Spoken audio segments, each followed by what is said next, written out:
আলাইকুম, সবাই কেমন আছেন? আলহামদুলিল্লাহ আমিও ভালো আছি। সবাই বরাত তো শেষ হয়ে গেল, এখন রোজার প্রস্তুতি আমাদের নিতে হবে। তো রোজার জন্য আজকে চেয়েছিলাম যে আদা, রসুন, পেঁয়াজ, আলু এগুলো কেনার জন্য। তো দেখি পেঁয়াজের দামটা বেড়ে গেছে, সাথে কিছু টুকিটাকি সবজিও নিয়ে আসছি। আজকে অনেকদিন পরে, প্রায় 4-5 দিন পরে বাহিরে বের হলাম বাজার করার জন্য। 4-5 দিন মোটামুটি চলছিল, সেই যে গরু মাংস যেদিন কিনে নিয়ে আসছি, এরপরে আর বাহিরে যাওয়া হয়নি। যাই হোক, আপনাদের ভাইয়ার শরীরটা একদম ভালো না, সে অসুস্থ, একটু দোয়া করেন। তার শরীরটা অনেকটাই খারাপ, তো সে আসলে বাজারে এখন যাইতে পারে না। আমি তাকে তারপরেও আজকে সাথে নিয়ে গেছি, কারণ আমি বাজারে আজকে শীতের লাউ, আজকে প্রথম লাউ কিনে নিয়ে আসলাম। এই শীতের লাউগুলি অনেক মজা। আজকে শোল মাছ দিয়ে লাউ রান্না করবো, সেই জন্য একটা কচি দেখে একটা লাউ নিয়ে আসছি। টমেটোর দাম এখনো কোনো কমতে আসছে না। এখানে এখন নতুন রসুন নেমে গেছে, কলিজা ছিঁড়ে গেছে। বাসার সামনে ব্যানে পাইছি আদা, রসুন, পেঁয়াজ সব একসাথে নিয়ে আসছি। বাসার সামনে ব্যানে থেকে 100 টাকা কেজি রসুন কিনছি, আর বাজারে গিয়ে দেখি যে 80 টাকা কেজি রসুন।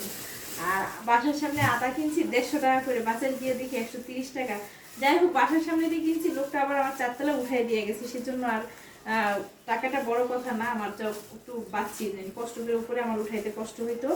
লোকটা নিজে আদা, রসুন, আলু, পেঁয়াজ এগুলো উঠাই দিয়ে গেছে। এটাও একদম দেশি আদা, এটা 160 টাকা করে চাইছিল, যাক 150 টাকা করে রাখছি। 1 কেজি রসুন, একদম আদাটা সুন্দর চকচকা।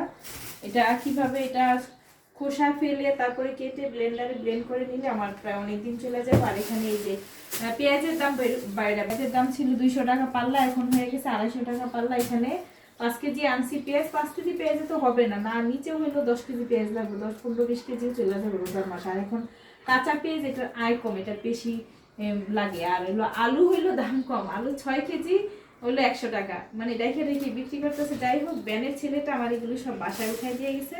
তারপরে গেছি বাজারে, বাজারে যাওয়ার পরে কিছু মুরগি কিনবো, ভাবছি যে ব্রয়লার মুরগি কিছু নিয়ে আসি ইফতারের আইটেম কিছু তৈরি করার জন্য। যেহেতু রোজার মধ্যে আসলে ব্রয়লার মুরগিটা দিয়ে বেশি ইফতারি আইটেম তৈরি করা লাগে, কিছু চিকেন বল, তারপরে ভেজিটেবল রোল, এগুলোর জন্য চিকেন ফ্রাইয়ের জন্য এগুলো প্রসেসিং করে রেডি করে রাখলে ইফতারটা ঝটপট বাঁচতে পারি। জানি না গ্যাস থাকে নাকি ইফতার কতদিন রেডি করতে পারি।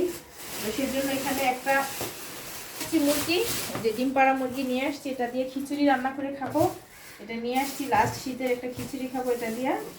আর ব্রয়লার মুরগি নিয়ে আসছি 3টা, বেশি নিয়ে আসতাম আসলে আলগায় আনার জন্য, আপনাদের ভাইয়ারও শরীর ভালো না, আমিও না আসলে নিতে পারিনি। এটা নিয়ে আসতে একটু বাজারে ঘোরাঘুরি করছি। যাই হোক, এখানে 3টা ব্রয়লার নিয়ে আসছি। ব্রয়লারগুলি মোটামুটি 1.5 কেজি ওজনের। এগুলি দিয়ে ইফতারির আইটেম কিছু বানাই, অল্প অল্প করে বানাই, ডিপ ফ্রিজে রাখি। তারপর আস্তে আস্তে একদিনে অনেকগুলো নিয়ে আসলে পারি না, কষ্ট হয়ে যায়। সেজন্য অল্প অল্প করে রেডি করে ডিপ ফ্রিজে ফ্রোজেন করে রাখবো ইফতারি। সবাই দোয়া করবেন যে 30টা রোজা যেন রাখতে পারি, সুস্থ থাকতে পারি। আর এগুলো এখন প্রসেসিং করি। সবাই ভালো থাকবেন, আল্লাহ হাফেজ।